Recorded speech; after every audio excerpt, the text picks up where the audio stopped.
And what my cousin did was, when he was still at home with us, and the first few years, my cousin saved every penny. Yeah. So, you know when you said, all friends living together? At the time when we was at home, yeah, I'm paying $250, my cousin paying $250, my other cousin paying $250. So all of us are all paying $250 towards the house upkeep. So I was doing lifestyle while he was saving, but there's an 8-year age gap.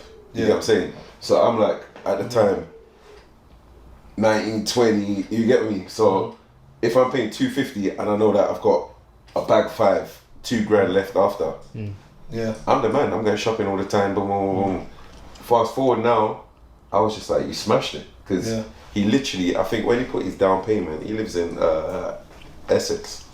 When he put his down payment, he banged out $150 in one lump straight away. That's dope. Yeah, and he sacrificed. His yard wasn't more than, I think it was like $250. Yeah. So he sacrificed. He sacrificed for 2 years, you said. Yeah. So I think for like 3 years. I think a good motto to have in life is you can have what you want, you just can't have everything. At least not at the same time. So if you want to move out of London, or you want like a house, or you want a car, or what, you gotta sacrifice something now to have later. Yeah, like even that's the hard part. People don't want to go back to go forward. Yeah. And unfortunately, you're gonna have to go back to go forward. Even the job before that, before the TFL one, it wasn't paying him great money, but that's where he started the saving from. So he started from that. Like he wasn't going out at all. I remember like when we used to go out, like I'm like, yeah, cuz you should go. My cousin never went no raving at all.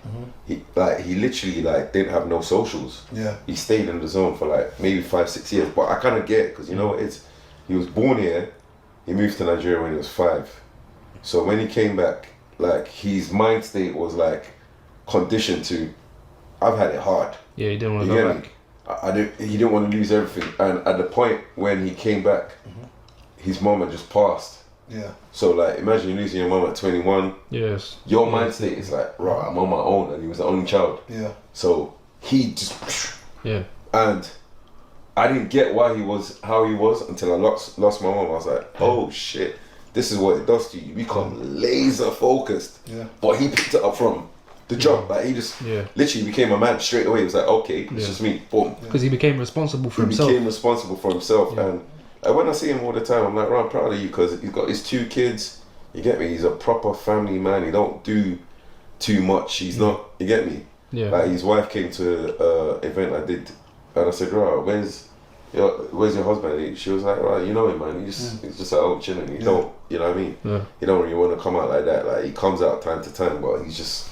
Yeah. Sometimes you got to be stoic. You got to get to that point in life where you just shut yourself away from everything, and it's that hard discipline that some people don't a good 2-3 years could change your life. You got to. Even sometimes 6 months. Yeah, you got to. You get me?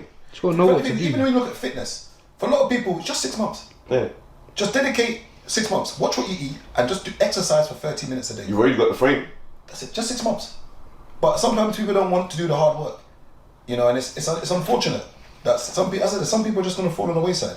Even just simple fitness, and I would say you cannot cheat fitness.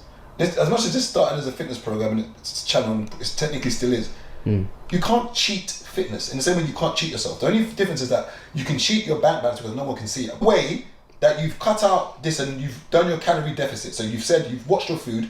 You're gonna consume 2,500 calories and you're burning 3,000 calories every day. If you've done that for 6 months every day, cheers, am I not right in saying that in 6 months when you see Wes? Yeah, you see You'll be a different person. Like you can't cheat fitness. Like you see the 100-day challenge of walking 30 minutes or doing some sort of cardio, 30 minutes minimum. So there was a guy I know, like he plays basketball. He just completed day 200 today. So the basketball was part of his fitness routine, and he was like complaining for years, and like every time on the story, I need to do that. And I said to him, just grab one of these little bikes like in your yard and just do 30 minutes every day, and if you want to do a change, just go to the gym. Fast forward today, like he tagged me in a post, and he said doing this challenge showed him that we make a lot of excuses in everything in life. Then he goes, I used to say, I haven't got time, but you realize after I got to a routine of finding 30 minutes for myself every day, that it became addictive. So fast forward, he goes, before he went on holiday, like he was still doing it when he was on holiday. He said before he went on holiday, he'd lost 21 kilos. But now after the... Whoa, that's a lot of weight, boy. Yeah, after the 200 days, he's lost 17 because when he was on holiday, he was drinking and eating and he came out of the, you know what I mean, normal routine. But he goes, the difference now, 17 kilos of your body, I said, you must feel and look totally different. He's like, bro, it's a huge difference. And I said to him, look at the timing when I said to everyone to start it. I said, if you started... I started September and obviously I stopped after 210 when I got injured.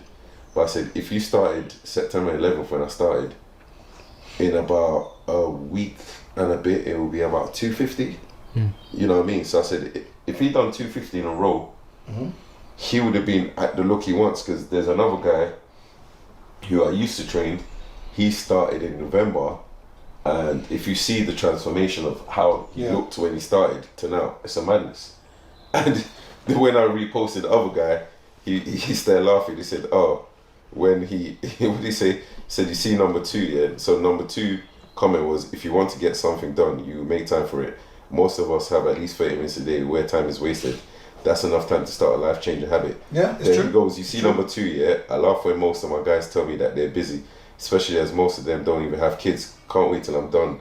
Gonna be body shaming everyone under 30. So this one who said he's gonna be body shaming everyone under 30, he's got 2 kids. Okay. But if you see like the difference, it's mad. Because he lost I tagged him in a post that he sent me. He lost between 16th November to 12th April, he lost 15 kilos. So that was in that time. That's good business. Yeah, that was about I think like 150 days in. Yeah. So now at 200, when he hits 200, he's gonna send me the difference as well. And I said to people, it's the simplest things. Yeah. Like with the training thing, when people are always like, how do you not go gym? I said, it's simple. Yesterday I went to train, having not trained properly in time. After 1 hour I was out. Yeah. You get me? My thing is, if I'm able to do 1 hour consistently and maintain it's enough, because the reason why I got injured was because I was doing 10 hours in the car consistently. And my physio and osteo said to me, if it wasn't for gym, I would have felt it sooner. Okay. So basically, the injury there, it's a QL, it affected there and there. Like from there, connected to my quad. They were saying that the strain was a grade 2, but I'd probably been, for like maybe months, had a grade 1 tear. But because I'm so physically strong, I didn't realise that I was injured. You get me? So until it literally took me out, they were like, yeah, that's why it's taking longer to recover, because you're already injured from time, but you didn't know. You know what I mean? How many hours would you say you could work before you burn out in a week? Like, because you mentioned that woman worked like 100 and however many hours. That's 15 hours she was doing. 15 hours. 15 hours a day, yeah. So how many hours in a week could you say you could work before you're burning out? So in a month? I've done, in the past, I've done 70-hour weeks. 70. Would you say that's a lot, or was that like, are you redlining? Okay. 70 a lot. Yeah, it is. Because I think what's important... That's 10-hour days. Yeah. Because I think what's important for you lot is... That's 10-hour days of just staying in that zone. Actually, I've done worse in 2012. I think the burnout happens when you're not enjoying it. I've done worse in 2012. Because let's say I was getting paid to podcast. Yeah. I could do this for 10 hours. Yeah. Yeah? If this is my job, and then say someone leaves and half an hour gate break, someone else comes in, another 2 hours, I can do this for 10 They're hours. just talking. Okay. I think it depends. If you don't enjoy what you're doing, Yeah. that's when the burnout kicks in, I think.